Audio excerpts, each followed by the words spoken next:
All right, welcome back to anybody who's been following, I guess, a little story of the corruption here that well, not just me, but my family is dealing with here in Phelps County, Missouri. But anyway, I'm currently working on, finalizing the complaints, the details for the complaints for the Attorney General's office. While I'm finishing that up, I'm also working on getting the video extracted from when I was arrested, unlawfully arrested, and held against my will. Um, so I'm working on getting that extracted. So my plan is to look at show the video and then also showcase the police narratives. And it's going to highlight how law enforcement lie all the time, even in documents that are used for court purposes. They still lie all the time, especially if it means covering their ass or somebody that they work with on a regular basis, whether it be other deputies from a different department, their department, court personnel, doesn't matter. Anyway, so while I'm working on that, I figured for now, since there's a lot of people that seem to be confused as to what our rights are, as well as understanding the laws and how to know whether or not you're violating the laws. Now, I'm in no way an attorney, but I'm very well enough competent to understand what I read. And our laws are not allowed to be made to where the average person wouldn't be able to understand them. So, with that said, we're going to go through the charges as well as the Missouri statutes under which they were trying to charge me and discuss why they were way out of line. So, real quick, I want to highlight on the right hand side here, you're going to see the call log from whenever I guess they actually made a 911 call, which is ridiculous. They're in the courthouse and bailiffs. I mean, they already in the report later. I'll show they already had contacted a bailiff, I guess, and that wasn't good enough. Anyway, so they ended up calling 911. So escalating things. First of all, you can see that they show up on a priority two. They showed up on high alert for a camera, and there was cameras above me watching me. So that's what is completely ridiculous with this whole thing. Well, one of the many things, but there's constantly cameras watching us all the time. And they always have their cameras watching us, except for law enforcement. They like to hide their cameras or not have them at all, like the Phelps County and Rowell police departments. But anyway, that's a different story. However, they have no problems with recording us in the courthouse, but we can't record them. And here's another thing: if somebody goes in there with one of those little spy, small cameras, it wouldn't know if you're recording anyway. So the whole thing's just absurd. But yeah, so high priority for level two priority and listed as disturbance. And anybody who watched the video, I never said a word to anybody until I was spoken to. So I wasn't disturbing anybody. They had to go out of their way and disturb themselves. Just because I was present, that shouldn't be disturbance enough. I was as quiet as I could be. So you know, I was so quiet. In fact, I spoke a few things into the camera that I guarantee they didn't hear. So anyway, with that said, let's move on here. So we have the first charge is contempt of court, 476.110. Well, that can't be contempt of court.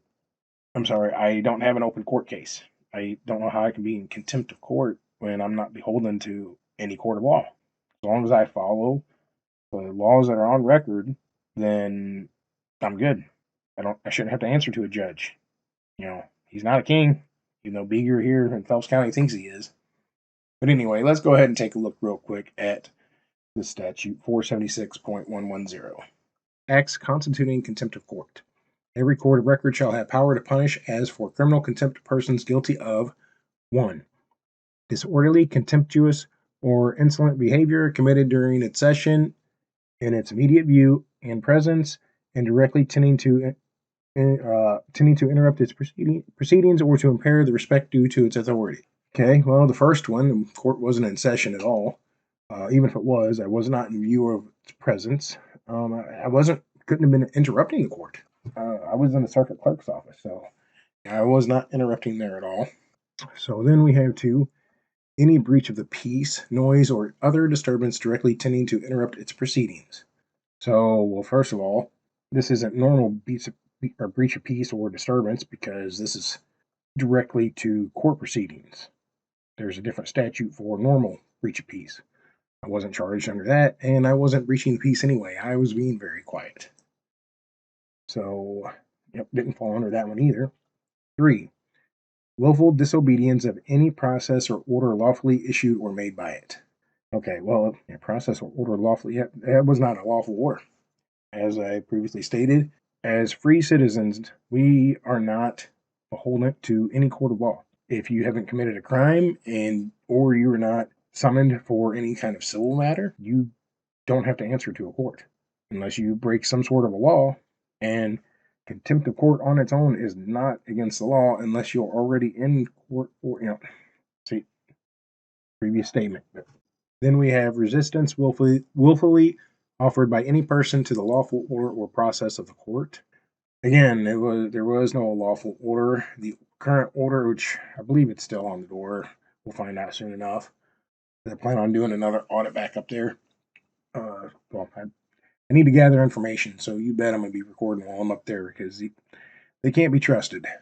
Even the circuit clerks, they lied in their statements or exaggerated. I think all but one. One, I think, just basically listed the facts, which there weren't many. Anyway, moving on. Then we have 5. The contemptuous and unlawful refusal of any person to be sworn as a witness, or when so sworn to refuse to answer any legal and proper interrogatory. Well, yep, didn't fall under any of those. So this is also why they didn't keep me, didn't hold me, or not prosecuting, because if they want to prosecute this, oh yes, I will represent myself on this one. Normally I would not even try, but there is not even a chance in hell I could be convicted on this. This is all about the whole point of this statute is in bold. Acts constituting contempt of court. And this is all based on whether or not you interrupt court proceedings or you're hindering the court process or the judicial process in any kind of way. I was not hindering anything that was going on. I was up there testing my rights and basically, well, I was mainly there to prove a point because I knew they were going to violate my rights. And I would have loved to have been proven wrong. Unfortunately, I was not. But, regardless, they actually had some cool pictures up there. And I was interested to see what those pictures, were. And, here's another thing. What if somebody was interested in seeing, what our courthouse looked like and they're not from around here and, they happen to know about Phelps County? They might stumble across a video like mine, but not if the courts and our local government try to prevent us from exercising our rights. So, anyway, so let's move on to the next one here. And this second one, this one makes even less sense than the first one. They also try to charge me with 221.111, delivery or possession of a controlled substance at a county/private jail, correctional center, except with a written prescription. Yeah, keywords are written prescription. We're going to get into that in just a second. So let's go ahead and look at the actual statute.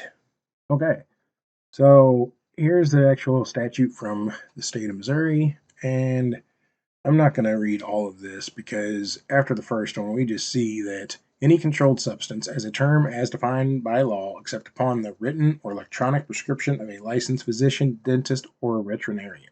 So they charged me with possession of marijuana, and I have a marijuana prescription. I've had it for several years now, and it was just one little roach anyway.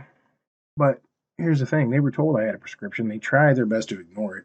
They have this statute. They love to bust people on this.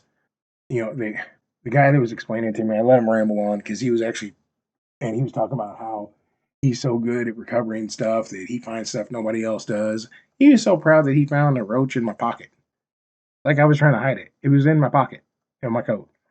I actually forgot it was there, but I'm glad it was there because I caught him on something I didn't mean to catch him on.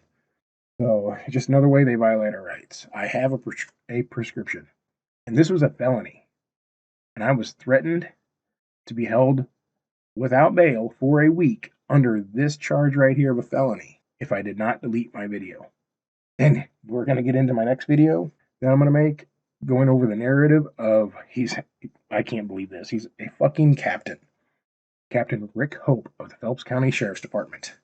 This dipshit still thought, even with a prescription, even though it's right there on their wall, that they could charge me, threaten me without bond if I didn't delete the video that I took in the courthouse. And then in his police narrative, he had the balls to actually state that he did not request to have me delete the video. He actually even said that he told the booking deputies or whoever to allow me to keep the video. I read that out. This dipshit doesn't realize he's on camera.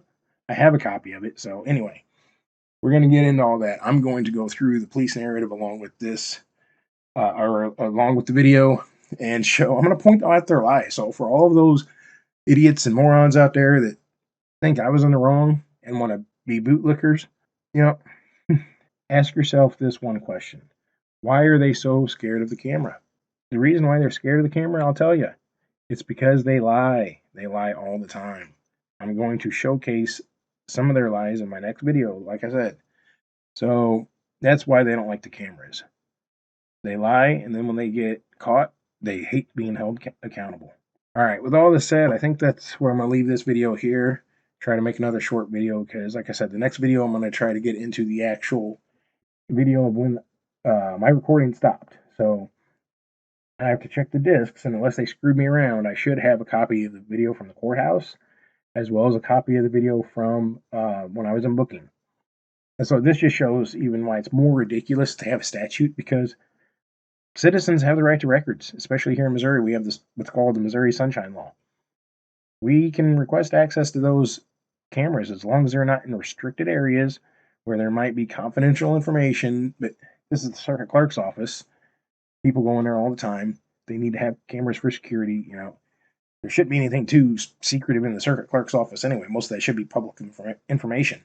That's what they're there for. It's court proceeding information, basically.